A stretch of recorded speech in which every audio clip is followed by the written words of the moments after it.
சிந்தனை செய் மனமே என்ற இந்த நிகழ்வில் இன்னைக்கு நாம் பார்க்கக்கூடிய ஸ்லோகன் தாரணைக்காக, ஜிஸ்கா சாத்தி है भगवान उसको क्या करेगा आंधी और तूफान.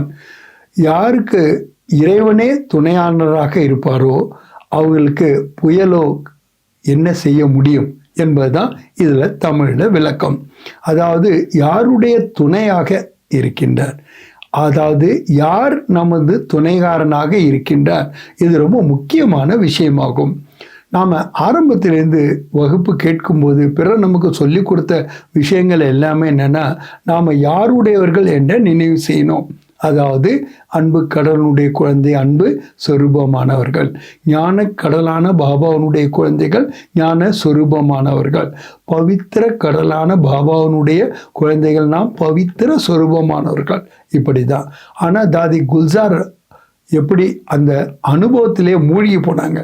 பாபா தன்னையும் தனித்தனியாக அவங்க அனுபவம் பண்ணவே இல்லை. எப்போ பார்த்தாலும் ரெண்டு பேரையும் கம்பைண்டு சொரூபமாக தான் சொல்லுவாங்க.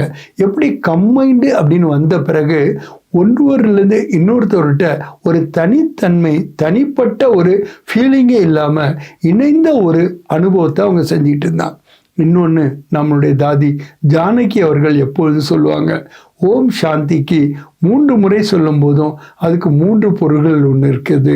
முதல் ஓம் சாந்தி என்பது நான் யார், இரண்டாவது ஓம் சாந்தி என்பது என்னுடையவர் யார், மூன்றாவது ஓம் சாந்தி என்பது இப்பொழுது நான் என்ன செய்ய வேண்டும் என்று கூறுவார்கள். அதில் இரண்டாவது ஓம் சாந்தி என்னுடையவர் யார் என்பதை நினைக்கும் போது நாம் போதை பெருமை உடையவர்களாக இருக்கின்றோம்.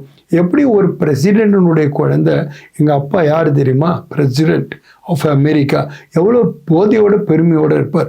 கொஞ்ச காலத்துக்கு தான் அந்த போஸ்ட்டில் இருப்பார். அதுவும் நிரந்தரமாக இருக்காது. அதுவும் முட்கள் நிறைந்த ஒரு நாற்காலி. அதில் இருக்கவங்கள பார்க்கும்போது எவ்வளோ ஷான், எவ்வளோ மான், எவ்வளோ அவங்களுக்கு பெருமை இருக்கின்றது.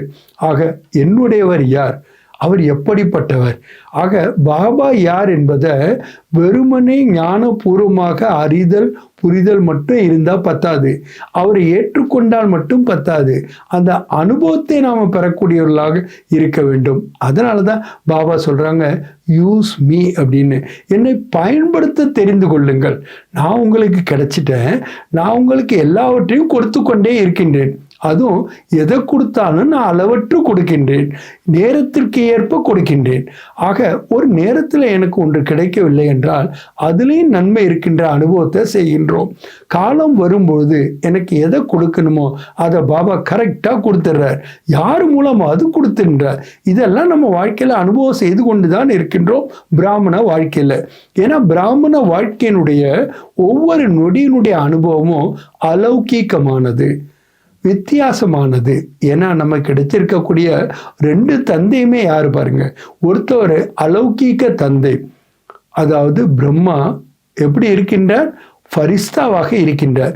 இன்னொரு தந்தையோ நிராகாரமானவர், பிறப்பு இறப்புக்கு அப்பாற்பட்டவர், வேற எந்த ரூபத்தையும் அவர் தாரணம் பண்றதே கிடையாது. எப்போதுமே சதாசிவனா இருக்கக்கூடியவர்.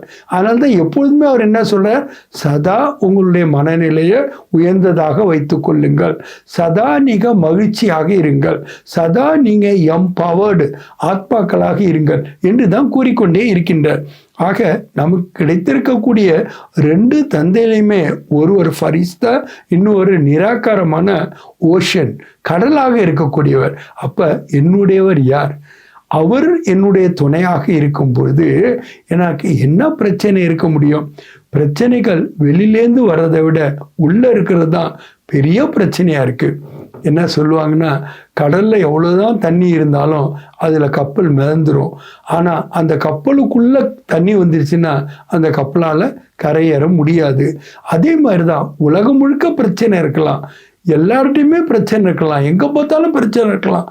ஆனால் என் மனதுக்குள்ள பிரச்சனை நுழையாமல் பார்த்து கொள்ள வேண்டியது நம்மளுடைய பொறுப்பு. ஏன்னா இந்த இந்திரியங்கள் மூலமாகத்தான் இவைகள் உள்ளே பிரவேசிக்கின்றன.